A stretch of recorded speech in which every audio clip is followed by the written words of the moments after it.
एक वन में चतुर्दंत नाम का महाकाय हाथी रहता था। वह अपने हाथी दल का मुखिया था। बरसों तक सूखा पड़ने के कारण वहाँ के सब झील, तलैया, ताल सूख गए और वृक्ष मुरझा गए। सब हाथियों ने मिलकर अपने गजराज चतुर्दंत को कहा कि हमारे बच्चे भूख प्यास से मर गए, जो शेष हैं मरने वाले हैं, इसलिए जल्दी ही किसी बड़े तालाब की खोज की जाए। बहुत देर सोचने के बाद चतुर्दंत ने कहा, मुझे एक तालाब याद आया है। वह पाताल गंगा के जल से सदा भरा रहता है। चलो वहीं चलें। 5 रात की लंबी यात्रा के बाद सब हाथी वहां पहुंचे। तालाब में पानी था। दिन भर पानी में खेलने के बाद हाथियों का दल शाम को बाहर निकला। तालाब के चारों ओर खरगोशों के अनगिनत बिल थे। उन बिलों से जमीन पोली हो गई थी। हाथियों के पैरों से वे सब बिल टूट फूट गए। बहुत से खरगोश भी हाथियों के पैरों से कुचले गए। किसी की गर्दन टूट गई, किसी का पैर टूट गया। बहुत से मर भी गए। हाथियों के वापस चले जाने के बाद उन बिलों में रहने वाले क्षत विक्षत लहूलुहान खरगोशों ने मिलकर एक बैठक की। उसमें स्वर्गवासी खरगोशों की स्मृति में दुख प्रकट किया गया तथा भविष्य के संकट का उपाय सोचा गया।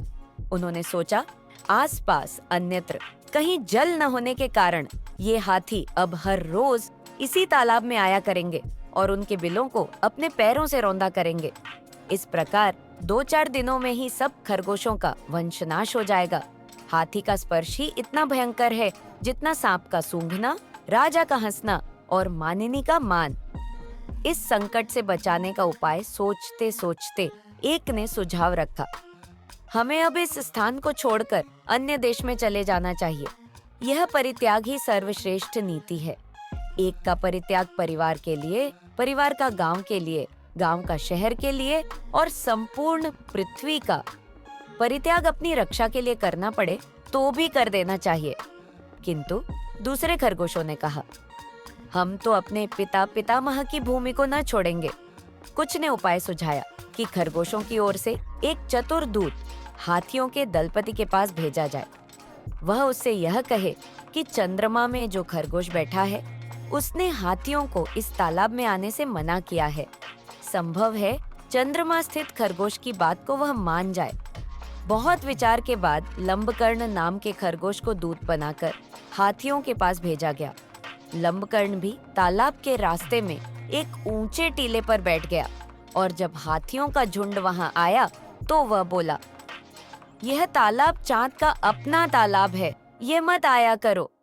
गजराज, तू कौन है? लंबकर्ण, मैं चांद में रहने वाला खरगोश हूँ। भगवान चंद्र ने मुझे तुम्हारे पास ये कहने के लिए भेजा है कि इस तालाब में तुम मत आया करो। गजराज ने कहा, जिस भगवान चंद्र का तुम संदेश लाए हो वह इस समय कहाँ है? लंबकर्ण, इस समय वह तालाब में है। कल तुमने खरगोशों के बिलों का नाश कर दिया था। आज वे खरगोशों की विनती सुनकर यहाँ आए हैं। उन्हीं ने मुझे तुम्हारे पास भेजा है। गजराज, ऐसा ही है तो मुझे उनके दर्शन करा दो। मैं उन्हें प्रणाम करके वापस चला जाऊंगा। लंबकर्ण अकेले गजराज को लेकर तालाब के किनारे पर ले गया। तालाब में चांद की छाया पड़ रही थी।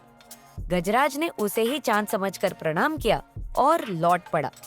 उस दिन के बाद कभी हाथियों का दल तालाब के किनारे नहीं आया।